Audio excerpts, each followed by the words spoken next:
嗨，大家好，我是野明。如果世界因为天灾陷入混乱，有陌生人在晚上敲门请求收留，你会选择收留他吗？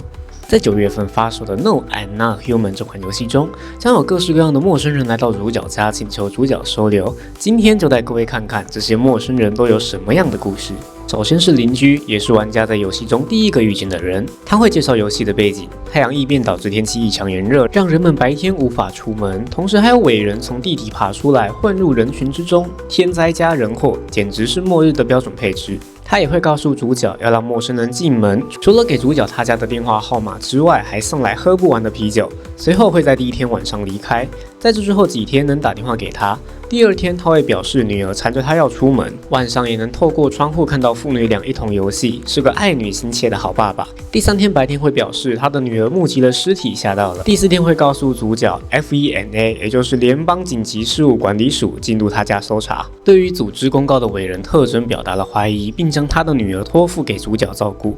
他的女儿也会在当天晚上上门，表示邻居被人杀害，希望我们能收留他。在进门后，他坚信邻居会来接他回家。对话到第3次时，他会给主角他的朋友的对话，希望能邀请朋友来一起玩，就像一切发生之前那样。打给他的朋友，对方的父母会表示，他们的孩子已经被当成伟人处理掉，葬身火海之中。似乎只要具有伟人特征，就连孩子都是必须铲除的存在，一切再也无法回到从前。酒吧男原本待在酒吧，但其他人都在怪罪别人，让他忍受不了，叫他们找自己问题，于是被赶出来。之后他也逐渐厌世，认为人死后将回归冰冷的虚无，并疑惑自己为何要到这里。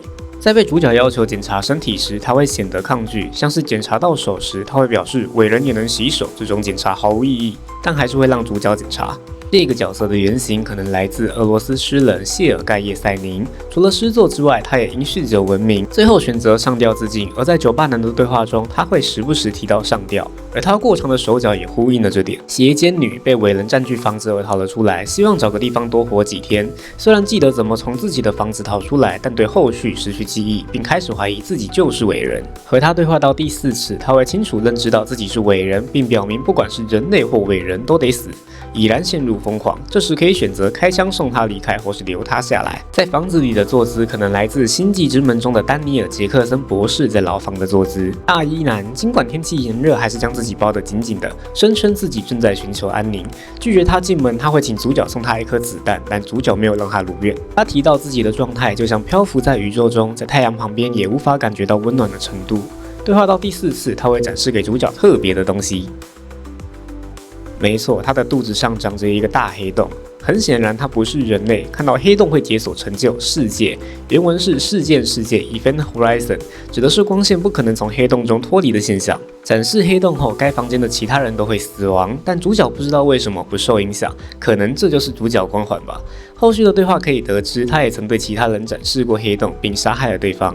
可以选择对他开枪，或是赶他走。如果选择让他晚上再离开，他会待在房子里，应该是一个 bug。而他在房子内的坐姿来自于英国歌手苏喜素在后台的照片，带着丈夫的女人希望找到一个能休息的地方而敲响主角的家门。丈夫已经死亡，但她不愿分离，因此一直背着她移动。和她对话第3次，她会透露她的丈夫一个木讷的男人，却愿意为了她学习弹奏吉他，只为打动她的心。随后她会展示以前的照片，得到成就，她从前很快乐。这张照片来自网友 Shakadu 在2024年11月发布的图片。第4次对话可以追问关于她丈夫的情况，她因为身体不适前往医院，被 FENA 要求从医院送到隔离区检查。对方声称需要1周时间，但妻子等不及。在潜入隔离区后，发现了丈夫的尸体，认为 FENA 就是杀人凶手。第5次对话，他会表示该回家了。如果选择未留，他会直言对主角没有任何兴趣，接着就会离开。他在房子里的坐姿来自电影《东十字街》当中的一幕。太阳的信徒认为太阳的异变是伟大的太阳对那些狂妄的人和伟人降下的惩罚。他也表示 FENA 是异端，因为他们处理了他的母亲。对话第3次，他会对主角反复询问太阳感到厌烦，认为主角不理解太阳，才会一直持怀疑态度，并向主角索要啤酒。如果给他，他会给主角能量饮料作为交换，随后直接喝到吐，获得成就，那是什么味道？他的人物形象来自俄罗斯网红 Sunboy， 但也有人认为他长得像 Minecraft 电影版的 Steve。Among Us 男上门便会提到有个赚钱的大好机会，要在末日举办盛大的派对。如果放他进门，能听到更多赚钱小秘诀，像是向 FENA 进攻人类，借此避免被误认为是伪人，或是卖空气赚大钱等等。在末日之前，他的身份是运动彩券的投注分析师，并因此赚到了3000万的负债。而太阳异变和伟人的到来，正好帮他缓解了还钱的压力。第3次对话，他会认为他的点子能帮助他得到达尔文奖，从此进入科学界，享有名声和地位。实际上，达尔文奖是网友的一个恶搞奖项，颁给那些用难以想象的方式把自己存死，或是让自己失去生育能力的人，用以纪念他们对人类进步的贡献。主角也会告诉他，那是个纪念把自己存死的人的奖项，但他认为主角在嘲笑自己，真是个大聪明。老医生原本在医院工作，伟人出现后，因为 FENA 介入导致医院停业，而他选择加入 FENA。为了救死扶伤，他选择伪造文件，帮助被带到隔离区的人们逃脱。但在某天，他被 FENA 用枪指责，以为自己伪造文件被发现，便逃了出来。这也让他产生负罪感，认为如果待在隔离区能帮助更多人，是他辜负了需要帮助的人们。如果他是人类，对他拍照能看到心脏附近有着大量黑斑，可能就是他愧疚的象征。FENA 人员固定在第4、5、8、10天上门带走房客检查。一开始的口吻很官方，给人一种公事公办感，但到后面会逐渐不耐烦，可能是因为上级要求增加样本数，需要带走更多人而导致他们疲于奔命，也有可能是 FENA 人在招募人员，成员的素质参差不齐所致。肥胖妇女，孩子被 FENA 带走，因此不信任 FENA。他对于主角一个人住这间房子感到讶异。对话到第3次，他会表示他的孩子正在赶来的路上，而他们将破土而出，占据这间房子。这时只能选择开枪带走他。很显然，他是个伟人，并且生下了更多的伟人。如果不让他进门，他会表示家人们会过来，确保主角不是一个人死掉。头巾老太太，这位老太太在试玩版里以半透明的幽灵形象出现，正式版则成为会上门的 NPC。与她的对话会对人类彼此互相欺骗感到唏嘘，特别是在太阳异变后的世界，人们尔虞我诈，充斥谎言，已经不再是从前的模样，看上去像是一个因为世事变迁而有所感叹的老太太。实际上，她也是个伟人，只是更喜欢独处而已。也或许在伟人眼中，说谎是他们难以理解的一环。护林员有着迷人的大胡子，穿着经典格子衬衫，狩猎伟人的男人。原本是独居的护林员，在伟人出现后，本想躲在房子里，却遇到了通体苍白的男人，哀求着要进他家避难，甚至想闯进他家，但被他用枪逼退。过几天后再次看见他，已经是完全不同的存在。他折断护林员的枪，让他逃到主角家。这个苍白的男子正是游戏封面的苍白伟人。新闻中提到他像是披着一层外皮，或许是某个存在杀害了这位男子，并借用了他的皮，成为我们见到的苍白伟人。预言者会引导主角进入其中一个结局，如果跟着他的画作，他就会在第5、9、12天上门，一次比一次还要憔悴。从对话可以推测，他的预知能力正慢慢消失，到最后几乎什么也看不见。可能是某个存在指引他，让他来引导主角往结局走去。他的某些台词似乎引用自俄罗斯的歌曲和电影，但看上去意义不明。送货小哥在游戏中可以透过电视得到外送的电话，叫货后这位送货小哥就会在晚上上门，拿货前还可以和他聊聊。他是从外地来读书的学生，之所以开始送货是为了转移注意力，避免整天待在家中胡思乱想。在第3和第4次见到他时，他会变得沮丧，同时因为眼睛里有红血丝被 FENA 带走检查，以及朋友在工作时被屋主怀疑是伪人而被杀害，让他感觉送货已经无法转移注意力。不管是 FENA 做不完的检查，还是送货员看到顾客带着负面情绪的脸，都让他感觉到低落。苍白伟人，游戏封面的人物，也是本作战力担当，在主角的房子附近屠杀不少人。游戏的第3天会出现在新闻报道中，并会在第3、5、9、11天上门。只要主角独自在家，或是回答独自在家，他就会破门而入杀害主角。在第9天上门时，他会提到他的上头还有人，暗示有更上位的存在对他下达指示。第9天时，他会和主角打赌，如果房子里有2个以上的伟人，就帮他开门。但根据实测，应该是房子内只有伟人时才会被强制开门。西装男认为要打造出强大的族群，唤醒人们心中的兽性，成为野兽前辈，才能让伟人知道谁才是老大。第二次对话会提到他曾经因为某位司机拒载，便把对方的骨头打断，借此让其他人畏惧他、尊敬他。第三次，主角会询问他打造族群的事，他会访问主角为什么收留其他人。如果回答他避免苍白伟人闯入，或是想要有人陪伴，他会认为主角太过软弱，打算取而代之，由他来领导其他住户。这时能选择开枪解决他，如果没开枪，他会表示主角应该要这么做。选择反问他，他会拒绝回答，导致对话结束。选择想帮助别人，他会认为主角不可能帮助所有人，但也认可主角有成为领头狼的潜力。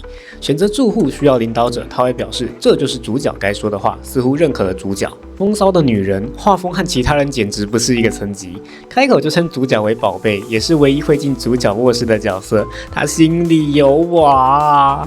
和主角的对话充满耐心，想分担主角的坏情绪，帮助他从困境中走出来。但在晚上时能看见他的肚子一天比一天大。对话也会提到主角不该害怕承担责任，学会接受死亡等等。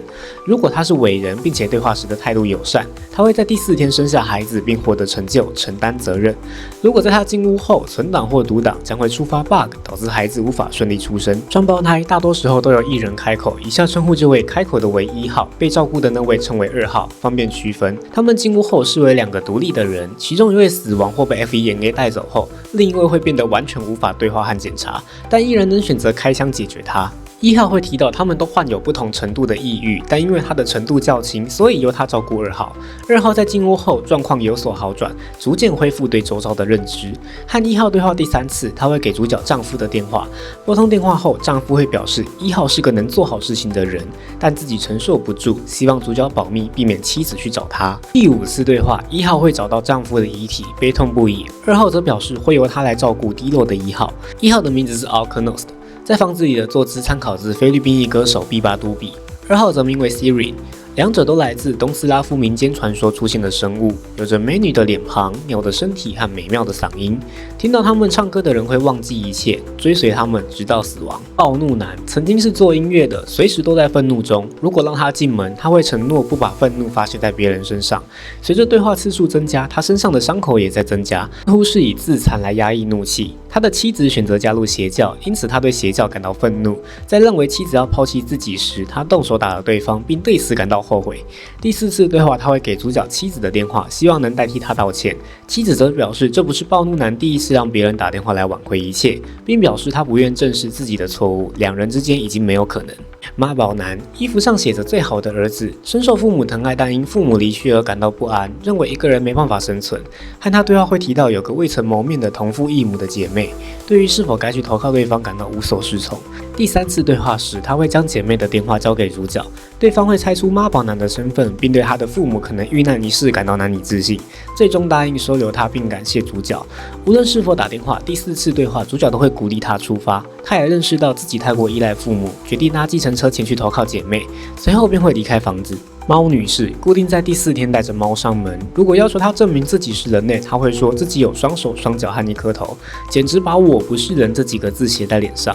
和她对话基本也是她在等待指示之类的回复。如果在检查后对他开枪，他会表示他更青睐主角，可能是某种存在的引导让他前来这里。和他对话到第5次，可以选择对他开枪，他会用不可思议的姿势闪躲，获得成就躲过子弹。这个角色的灵感可能来自俄罗斯人 Anna Moskvich， 他曾当过舞者，就连相貌、穿着和养猫的部分都和猫女士类似。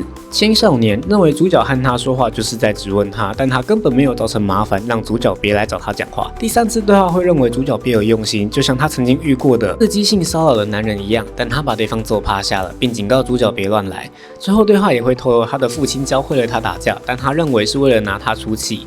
尽管他的举止表现就像一只刺猬，但个人认为更像是因为不信任陌生人而形成的一种防卫机制。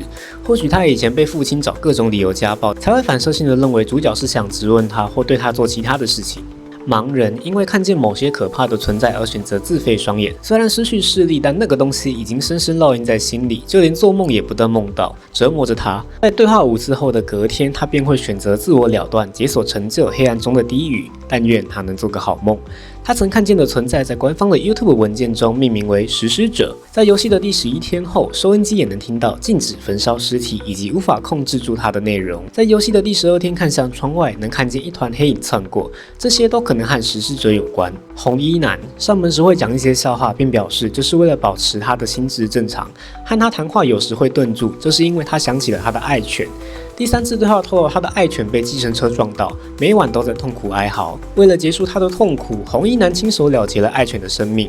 主角可以选择是否要赶走他。他的形象来自于恶意的法国摔跤手，人称法国天使的莫里斯·蒂莱特。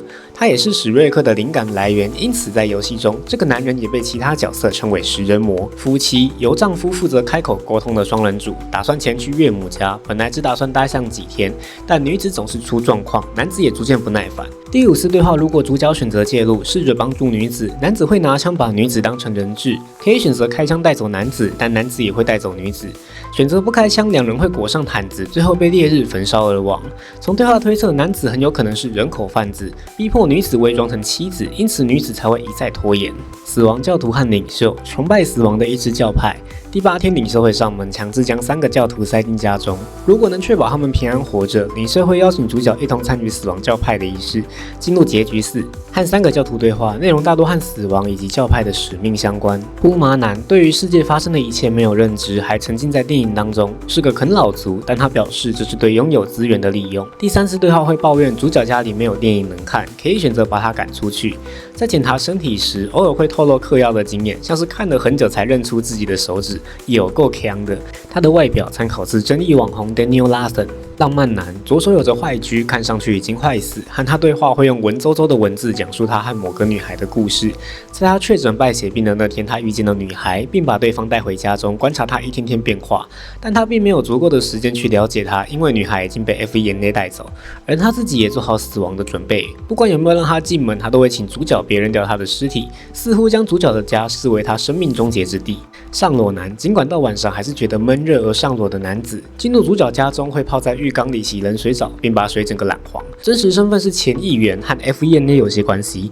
他会向主角索求东西，给他啤酒会回赠红茶菌，给他香烟会回赠 FENA 的通知，给他能量饮料时，主角会顺势询问关于 FENA 的情报。他会表示自己签过保密协议，并给主角咖啡当做封口费。第4次对话，他会向主角索要枪支，被拒绝后，他表示一定会让主角坐牢。但再次对话，他会意识到他所倚仗的权势和金钱已经没有用了。毁容男原本是消防员，在森林大火的救援时，因为上级失误，成为唯一的幸存者。虽然已经没几天能活，但还是想着救火。让他进门会送给主角 FENA 的通知，如果隔天把通知送给他，会解锁成就烫手山芋。和他对话会得知，他之所以不回家，是害怕孩子看到烧伤的自己会害怕。第4次对话会送给主角本来想送给自己孩子的蜜蜂项链。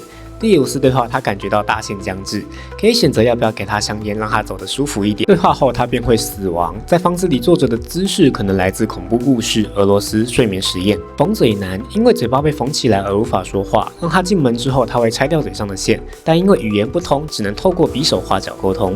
第4次对话，因为主角提到交通工具，让他决定去打听一下消息，并且他会给主角大使馆的电话号码，对方表示爱莫能助。第6次对话，他会表示要前往火车站一探究竟。之后便会离开。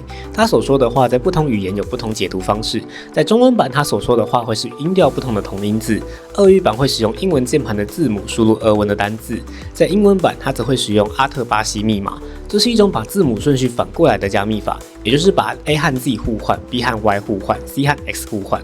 比方说 baby 加密后就会变成 YZYB。FENA 员工一开始会说他是个搬运冰箱的工人，从尸体上捡到这件防护服用来防御辐射。第3次对话时，主角会要求搜他的口袋，能找到 FENA 的工作证，证明他就是 FENA 的员工。如果拿枪威胁他，他会进一步表示他们都是听从命令做事，不能指责他们是杀人凶手，并能获得成就，你被开除了。第4次对话会提到，他之所以被革职，是因为某个女人吵着要拿回丈夫的遗体，他们违反规定把遗体交还，于是被开除，只能流落街头，并认为带着尸体到处移动的女人就是个疯子。如果反过来指责是她疯了，她会直接离开。而这边提到的女人，正是前面提到带着丈夫尸体到处移动的女人。灵媒上门时会试着用星座占卜帮主角算命，并表示他感受到房子里有股凝滞的能量。和他对话大多是关于占卜的事情，试图用他的力量引导主角。第二次对话，他会希望主角更进一步，并给主角一组电话号码。然而拨通后，另一头只会提到蘑菇之类意义不明的词汇。第四次对话，他会谈到他的导师帮助他洞悉万物，认为他的导师不能将自己视为宇宙中心而无法更进一步。他的长相可能参考自 LaToya Jackson， 也就是 Michael Jackson 的二姐，手上拿着的木头架子则是电影《恶夜丛林》中出现的物品，象征着女巫布莱尔。中弹男从 FENA 隔离区逃出来，但不幸中弹的男人会讲述隔离区的情况，他们把人集中到货柜里，也有些人被就地处决。因为戒备松散，所以他逃了出来，但运气不好被看到，不幸中弹。对话则透露他是被邻居检举，被当成伪人抓走。对话几次后，他会坦诚自己不是被 FENA 开枪打中，他是在医生开设的假病历帮助下才顺利脱逃。之所以中弹，是因为他遇见了用牙齿和手指做项链的男人。说谎是害怕屋主知道他被追杀会拒绝他进屋，并恳求主角不要赶他走，可以选择是否要把他赶出去。掘墓人工作时挖到了破土而出的伟人，因此仓皇逃到主角的家。他会分享挖掘墓穴的见闻，像是曾经挖到空的墓穴，尽管他确定曾亲手埋葬对方，他认为对方已经变成伟人，让他感到害怕。第四次对话则会提到，他认为伟人是来自于放不下的、无法埋葬的思念，只要你记得，他就会活过来，想办法接近你。检查他的牙齿，能看到2颗大金牙。拔枪后，他会说这是他从死者身上拿的，因为活着的人更需要这些。不眠男上门时会问主角最近有没有做梦，看上去就像个怪人。和他对话，他会透露他能看见别人的梦，但太阳异变之后，梦消失了，他也变得无法入睡，因此四处寻找能做梦的人。他的外貌是来自于曼德拉目录中出现的入侵者，加上游戏开发者 Nikita Fetter 的脸结合而成，而曼德拉目录也被认为是伟人这一都市传说的来源。拾荒者因为总是从别人身上拿东西而被人当成小偷，但他的原则是只拿死者的东西，并认为这能帮助自己或别人活下去。第4和第5次对话，他会提到某次拾荒时看见一具尸体，底下夹着紧抱玩具的女孩的尸体，惊恐的眼神和紧抱着玩具的动作，就像是人类的恶意让他无法安息，让他萌生不打扰死者的想法。带着孩子的女人是5个孩子的妈，但其他4个孩子和丈夫失踪，她和丈夫的关系不太好，认为只有她在付出，甚至怀疑对方出轨，但对方偶尔会做点事让她感觉丈夫还爱她，感觉像某本网络小说的剧情。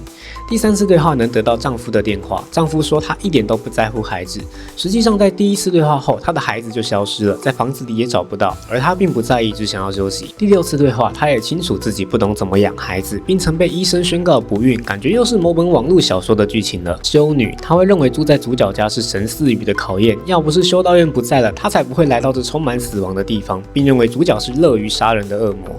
之后的对话会提到修道院有不少避难者想进入修道院避难，但他认为让不是信徒的人进入会亵渎修道院这个神圣的场所而拒绝，认为这些难民死在外面也是天意。最终难民们闯入修道院把他赶出来。第4次对话后，他会主动离开。法律狂人数一数二烦人的角色，是个总是把法律条文挂在嘴边的男人，执着于和主角签订租赁契约，之后更是主动询问主角是否有枪支的合法许可。在发现没有许可后，认为主角就只是个杀人犯，并向 FENA 提出检举，只能送他一发子弹，让他知道谁才是老大，请他吃子弹后获得成就，我即是法律。Wiki 的页面称呼他为扶手椅律师 （Armchair Lawyer）， 指的是看过法律书籍后就认为很了解法律的人。头巾男认为自己太过懦弱，确认主角有枪后，便想请教主角如何杀死伟人。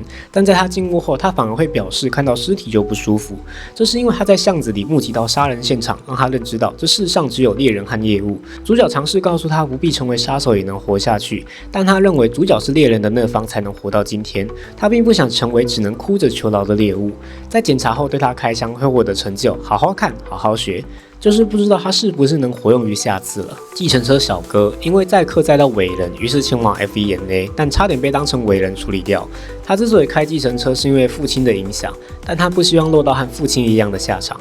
他的父亲曾拒绝某个光头的大人物，正是之前介绍过的野兽先辈，也因此家族被报复，欠下庞大债务，被迫到处搬家。而他也早早就开始打工还债，但他还是爱着他的父亲。虽然和西装男有过节，但2人还是能同处一室。